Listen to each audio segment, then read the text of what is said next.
Walang preno, walang hindi tatanong, walang hindi pwedeng hindi sagutin, walang isyong di pag-uusapan, walang kinikilig, wala rin aatrasan. Erwin Tulfo, Martin Andanar, punto asintado, punto asintado. Cambio naman ho tayo dito po sa Bureau of Fire kay Superintendent Jose Mel Lagan. Magandang umaga po, Superintendent Lagan. Magandang umaga po, sir. Si Erwin Tulfo po ito at Martin Andanar. Magandang umaga po sa inyo. Sir, anong nangyari? Nagkaroon pala ng fire inspection. Hindi parang may mga parang pumunta doon yung tauhan ho ninyo na nakapikit ang mata. Kita naman po, bagamat hindi po kami mga eksperto dyan, lalo na ho ako, pero sa video pa lamang na nakikita ko yung mga salamin, sir, mga bintana, may mga wire mesh, tapos dalawa ang hagdanan, talagang hindi po sila exit, talagang hagdanan na gagamitin. Hindi ho ba, aside from the mga stairs, kailangan meron din po mga fire escape exit, Colonel Lagan? Bakit ho nakalusot ito? Ito ang katanungan ng mga tao. I'm sure ito rin ang itatanong paulit-ulit ng mga namatayan, ng mga kamag-anak ng mga namatay. Bakit? Bakit? Una-una po ganito. Sige po. Ang bintana po ay hindi intended para sa exit. Alright. So kahit po yan ay may grills, hindi naman po siya intended sa exit. Alright. Ang exit po natin ay pintuan. Opo. Kasi meron po tayong tinatawag na exit ways. Then, yung exit mismo, it is supposed to be a pintuan. Kung yan po ay second floor pataas, there should be an stairs pababa. So, sa amin pong pananaw, complied po naman. Kasi depende po sa tao na nasa loob at siguro hindi ko naman alam kung ilan talaga ang tao kasi nung inspection niya, ang declare ng tao ay hindi naman gano'ng karami.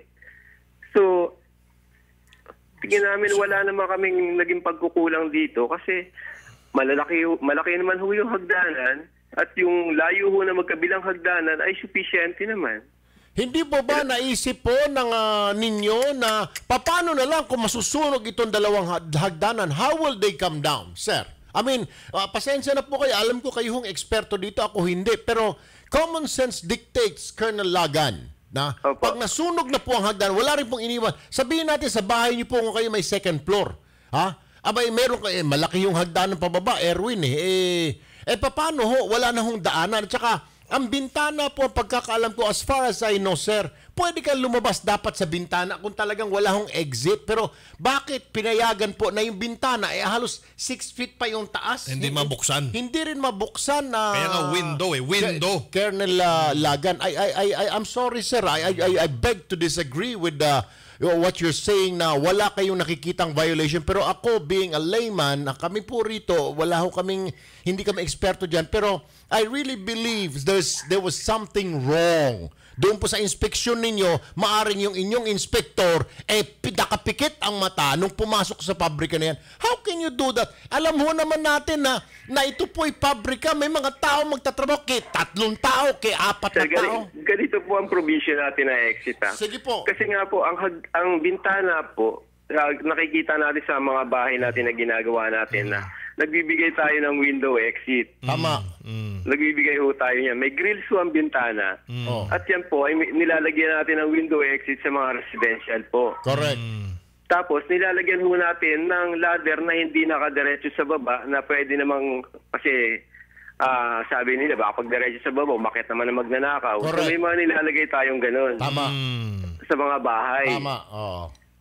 Pero po, yan ay hindi ho natin requirements sa mga ibang occupancy kagaya ng commercial, industrial buildings, high-rise buildings. Hindi ho siya ganun. Ang nilalagay ho natin dapat ay hagdanan mismo. Okay. Kasi ang tao ay dapat dumaan sa hagdanan, hindi ho tumalon sa bintana. Kasi pag tumalon sa bintana, masasaktan din po yun. So what you're saying, Colonel, wala pong fire exit dun sa second floor? Meron po siya Kaya sinasabi natin, may hagdanan magkabilang dulo. At pag tinignan natin yung distansya, sapat po siya. Ano nangyari? Ba't di nakalabas doon? Ang hindi ho natin alam kung bakit hindi nakalabas sa hagdanan sa kabila. Maluwag ho yung hagdanan. Nung in-inspection ba ninyo noon na, Colonel, itong hagdanan? Kasi nagtataka ka rin, nasusunog na yung isa, pero yung isa, hindi naman pwedeng daanan, pero hindi sila nakadaan doon. Nung nag-inspection ba kayo, yun ba ay bukas, yung hagdanan na yun? May pinto ba yung hagdanan na yun? Yung ina-assume ko na bukas yun. Kasi kinonsider na i-exit ng inspector ko. Pero meron ho bang kandado yun, nakakandado nung siya sumilip doon, nung tinanong mo, ito ba'y nakakandado, ito'y bukas? Ano bang system? Kasi hindi sila nakalabas doon eh. Hindi na nga po ang tinitignan natin. Bakit hindi nakalabas ang tao, hindi nakalabas sa hagdanan sa likod, hindi rin nakalabas sa harap? O sa harap po kasi yung isang hagdanan nasusunog na, Colonel. Hindi po. Ang sunog po ay kung sa labas dumaan, makakalabas po kasi ang sunog hindi naman doon. Yung hagdanan po doon sa harap, ay diretso ho sa sa labas mismo eh. Makakaano yung tao eh. Ang sunog po ay nandito sa may harap, pero nasa babaho ng hagdanan. Pwede silang dumaan dito sa may pader naman. Kung talagang lalabas. Isa pang katanungan na, Colonel, pasensya na ho kayo kung medyo para kaming mga tanga na magtanong dahil kami layman talaga, wala ho kaming kaalam-alam dito. Ang tanong ko pangalawa, given na situation do pabrika, sabihin ho natin, hagdanan lang, commercial, etc. Pero doon sa pag-handle po lahat, tsinelas po ito, rubber ho yung handle lang, may mga chemicals po sila doon. Hindi po ba dapat mas masela ng inspeksyon? Dapat mas matindi ang fire safety nga dahil lang bukod sa nag-handle sila ng mga toxic na material, goma pa yan, meron sila mga fire retardant na mga chemical. Di ba mas mahigpit, hindi lamang dapat ikumpara ito sa mga ordinary mga business establishment. Rather, this is more dapat higher ang standard po ng safety dito, sir? Opo, sir. Nililinaw ko lang po, sir, na sa exits po ay hindi sapat ho yung fire code na provision na nagsasabing pero sir, will you agree with me? Sa ibang provisions, kagaya po halimbawa nung kasi may mga chemical na nandun. So magdadagdag po tayo ano kailangan natin para sa mga chemical na ganito. Ayun. So dapat po may maayos yung kanilang housekeeping, maayos yung kanilang storage. Nakita ninyo may problema sila doon? Hindi ko masagot sa ngayon kung may problema kasi hindi ko pa rin alam kung ano yung sitwasyon niya nung bago masunog. Okay. Isa pa, Colonel Lagan. Napansin din na wala ng mga fire sprinklers daw doon, sir. Sabi po ng lokal na pamahalaan. Hindi naman po kasi requirement ng fire sprinkler. Kasi base po rin sa dami ng tao, hindi naman kailangan. Hindi pa naman po kailangan ng sprinkler doon sa ganung area. Ilan po ba ang niregister nilang tao sa inyo? I'm sure nire-register, tinatanong siguro naman. Alam naman na may isip naman ang inspector natin, tatanong ilan ba ang nagtatrabaho dito? Tinanong niya ho ba, sir? Kasi po, ang deklarasyon ng tao na nag-inspection parang wala naman 50. Oh. So hindi ho hindi ho naman kailangan magdagdag ng ang safety okay. po, ang safety ay depende po sa risk. Depende sa hazard. Okay, kaya nga po sir, depende sa risk, depende sa hazard. Pagawaan ng tsinelas, may mga goma yun, fire combustible materials. Hindi pa po ba yan, sir? Parang ang tingin ko rito, will you agree with me, Colonel? Ganito na lamang po. Kailangan nating baguhin at reviewin siguro ng Kongreso ang ating fire safety law. Yan po siguro kasi tayo naman nakadepende lang din kung ano yung nasa libro. So, hindi ho naman natin pwedeng dagdagan yan. Nagpapatupad lang din po naman tayo ng batas. Hindi naman ho tayong So what you're saying, Colonel Jose Mel Lagan, sir, yung inspector mo, he did his best to inspect the building. Mukhang hindi. Isa pa, sir, isa pa napuna ko ho nung umikot yung reporter namin.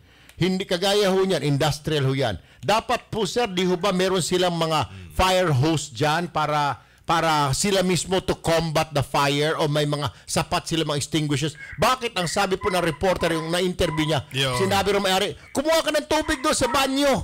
Wala po silang mga fire hose doon, Colonel? Siguro po sa katarantahan na lang nila yan. Pero meron ba silang... Nag-umpisa po yung sunog. Nag-umpisa ang sunog. Actually, tumakbo kami dyan nang wala kaming fire call. Nakita ng tao ko sa substation ko na malaki ang usok. Tumakbo ho kami. At within less than 5 minutes, nandun ho kami. At isa pa, sir. Isa pang tanong, sir. Nagkaroon na ba ng fire drill yung mga tauhan dyan? Di ba required yun, sir, sa mga para alam nila. commercial areas? Opo, ang fire drill po, required po sa mga ganitong establishmento, siguro po at least once a year. Oho. Yun po, hindi ko rin masasagot kasi ang inspector ko po ang nandun sa field. Diyos ko po. Alam nyo, so, Colonel, marami talagang problema dyan. Talagang nakikita ho namin. Kami ho, hindi ho kami nasa fire department, pero sa base po sa experience, I've been covering fire since I was a reporter ho. Siguro, sir, hindi pa kayo graduate na sa high college pa lang po kayo. Ako ay nagko-cover na sunog. Alam ko ho yung mga pinudlad sa Valenzuela, lagi may mga sunog dyan, partner. Pero hindi ganito katindi. Anyway, Colonel Lagan, sir, siguro ho may pagkukulang din. Hindi naman ho namin pwedeng idiin sa inyo lahat itong problema, ang kasalanan, kundi doon siguro sa fire safety. Ano naman ang sabi ng fire safety niyo sa yung inspector po rinyo? Ano ho kanyang, I'm sure, pinatawag niyo na at kinausap niyo na itong inyong inspector, Colonel Lagan? Opo, ang kanya pong kwento, depende lang po naman sa kanya nakita. So, kasi po ang inspection natin, ang mga pabrika ho, kadalasan kasi tatawagan mo rin naman para may schedule ka, hindi ka rin naman papasukin madalas pag diretso ka lang na ganun. So, regular naman po ang kanyang report, depende lang din po naman kung ano yung deklarasyon ng tao siguro na nandun. Baka sinabi ng employer na ito lang ang tao, ganito lang ang area, ganito lang ang ginagawa, ito lang ang nakatambak sa loob. Pero ano mo, Colonel, I just want to tell you na I hope you take the investigation seriously because your career is on the line.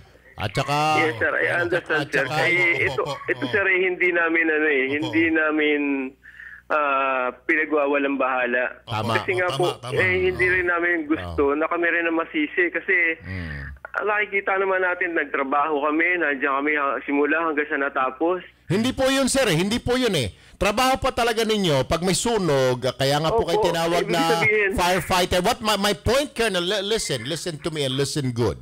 Ang sinasabi ko po, hindi sana nangyari ito kung yung factory na yan, whether sabihin niyo sumunod sila o hindi, sa pananaw ko hindi sila sumunod kaya namatay. Kung sumunod lamang po yan, wala po sila talagang violations, buhay yung mga tao. Kasi unang-una sir, ang unang tanong kaagad, Colonel yung isang hagdanan, bakit di sila nakababa ron? Simple question. Baka nakakandado. Kung nakakandado may pinto, dapat may palakol doon. Di po ba sir kasama yan para palakulin nila palabas yung meron silang mga fire hose doon? Wala silang ganun sir. Wala silang mga water sprinkler. Wala akong pakialam kay isang dosena, 1,000,000 ang trabahante dyan. Kasi wala pa namang 1,000,000 kaya hindi pa natin kailangan yan. That's bull crap. Kaya nag-uusapan tama ko kayo, sir. Tama kayo. Kung sumunod sila, hindi sana nangyari yan. Kung yung pinto sa loob, yung pinto sa labas nakabukas, hindi sana nangyari yan. Kung sila ho hindi nagpa-welding doon na alam naman nila may ganong hazard, hindi sana nangyari yan. Kung sumunod ho sana sila, hindi nangyari to. Alam nyo, sir, isa pa dyan, Colonel Lagan, medyo may mali din ang inyong fire inspector dahil kung ako ang inspector, kahit hindi po ako bombero, may nakikita na ako agad ako na problema, sir. But anyway, Colonel Lagan, meron po kayo, you will have a day in court, pati ho inyong fire inspector. Maraming salamat na lamang po. Magandang salamat din po, salamat din. Good luck po sa inyo. Ay, naku, Diyos ko po naman. Sasabihin mo na wala ka nakikitang violation. What in the F? Paano walang violation? Ba't may namatay kung walang violation? 72 yung lumalabas patay. lamang dyan, paano? Yung mga inspector na yan, partner, pag bumisita na kasi yan, kasi may kaibigan ako na Chinese, may factory din. Pag bumisita na, may taga-abang na. Yung factory manager. Tapos meron na yung kumus-kumus na pera na 10,000, lalo na kung may violation, kung wala mga fire exit, may mga hawak na 20,000 na kasobre.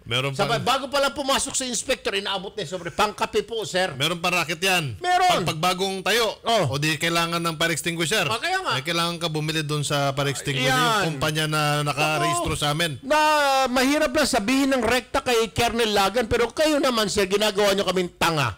Reporter ko, mga journalist kami ni Paring Martin, mga police reporter kami. Automatiko yan, lalo na yung mga factory na walang fire exit, walang mga fire hose, mga fire extinguisher. May pakimkim po yan na envelope sa inyong inspector. Luko nyo, lelo nyo panot. Be sure to come back. News 5 everywhere. Copyright 2015.